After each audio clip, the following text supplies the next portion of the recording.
others. I want to thank all of you for being here today, for your interest. I sincerely thank those who have organized this meeting today, and especially those who have shared their competence and experience in the different reflections that we have listened to. In a special way, I'd like to thank Mr. Ola for accepting our invitation. In turn, in the name of the Church, I accept your invitation to walk together, to listen and to speak, and together to find a way for humanity in this time of artificial intelligence. What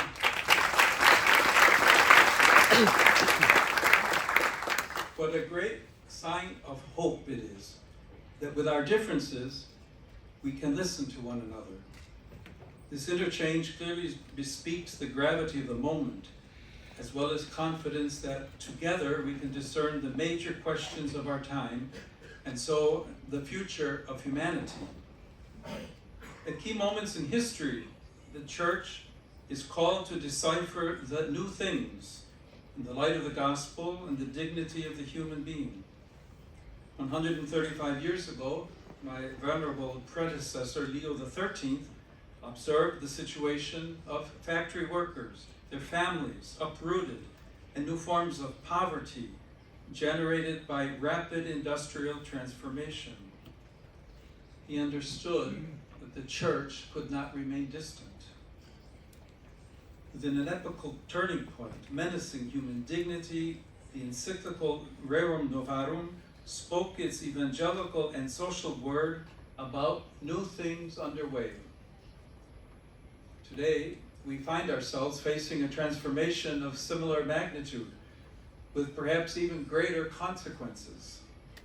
Artificial intelligence already touches many areas of our lives and affects decisions that shape human coexistence. It is also dramatically changing how war is waged.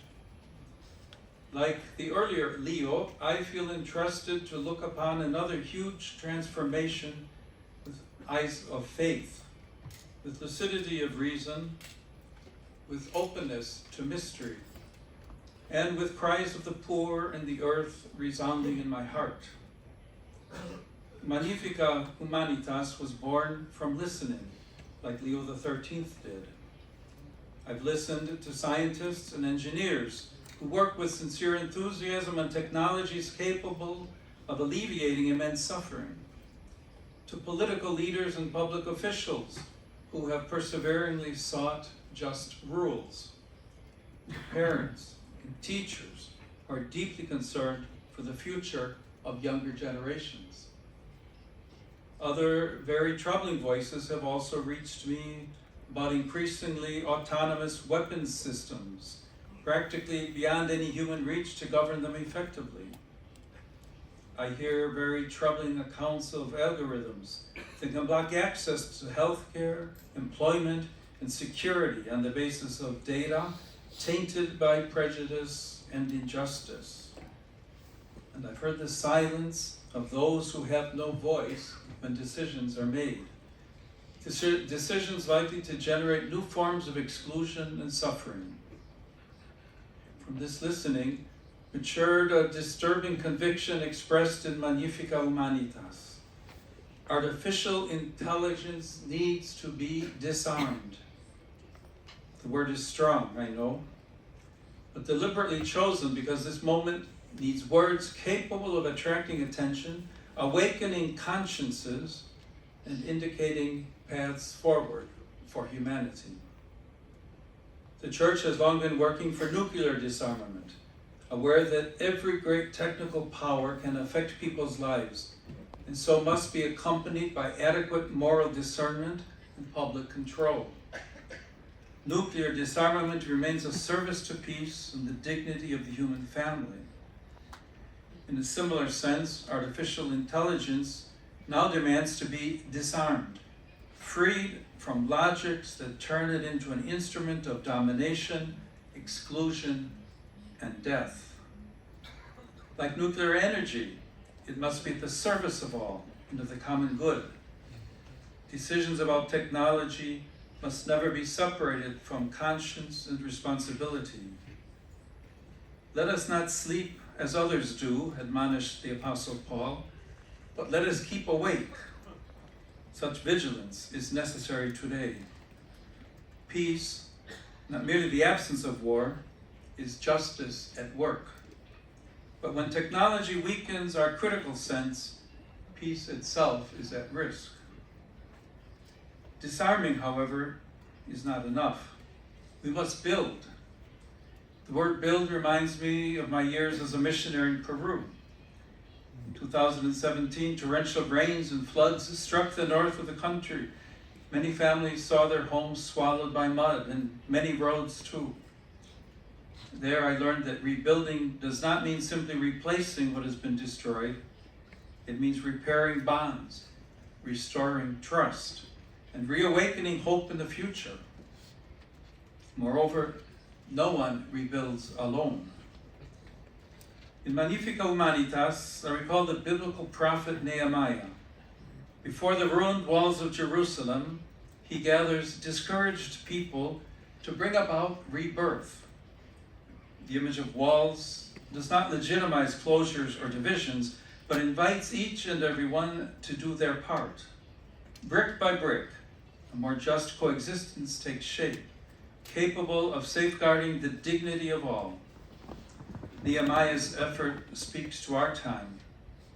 Artificial intelligence can be a construction site of history from within a horizon of communion in which technical progress learns to serve human life. Let each builder choose with care how to build, warned St. Paul. He does not fear the work site, rather he warns against building without solid foundations. Let's not fear artificial intelligence, but constantly keep the question of the human in play. We cannot be careless with our most powerful technical instruments. True development, says St. Paul VI, always concerns each man and the whole man. Each means that no person can be left at the margins of digital transformation. Whole means that no one can be reduced to productivity, to cognitive performance, or to mere data. The person bears within him or herself a freedom, an interiority, and the vocation to love and worship that no machine can replace or block. Only with such an integral vision can artificial intelligence be directed toward the common good. Only together, those who design systems and those affected by them, richer countries and poorer ones, institutions and individuals, power centers and peripheries, will we be able to build a future not for a privileged few, but for the entire human family. This is the civilization of love, which St. Paul VI spoke and which St. John Paul II so forcefully proclaimed as a horizon to seek together. It's not a naive dream, it is a direction. It is the path that Jesus Christ opens within history. For this reason, the Church wishes with humility and frankness to be part of conversations on artificial intelligence. We do not possess the technical answers, nor do we seek to displace those with expertise. But we bring a wisdom concerning the human that our present time desperately needs. Every person is unique and irreplaceable, a free and intelligent subject with a conscience, capable of seeking God, serving one another, and caring for our common home. I therefore invite all members of the Church and of the human family, let us learn to listen to one another, face the present challenges with courage, and cooperate in building a more human and fraternal society. From this launch of Magnifica Humanitas, please take with you a commitment to stay awake and as artisans of hope to keep on building the worksite of our time. May the Spirit of the risen Lord sustain our work together. I entrust each of you to our Mother Mary, Her Magnificat sings of the greatness of God who uplifts the lowly. May she teach us to recognize the true greatness of every man and every woman in loving and serving. May the Lord make fruitful the great enterprise that today we entrust to His grace, letting the civilization of love mature in history. And upon all of you, I heartily invoke God's blessing.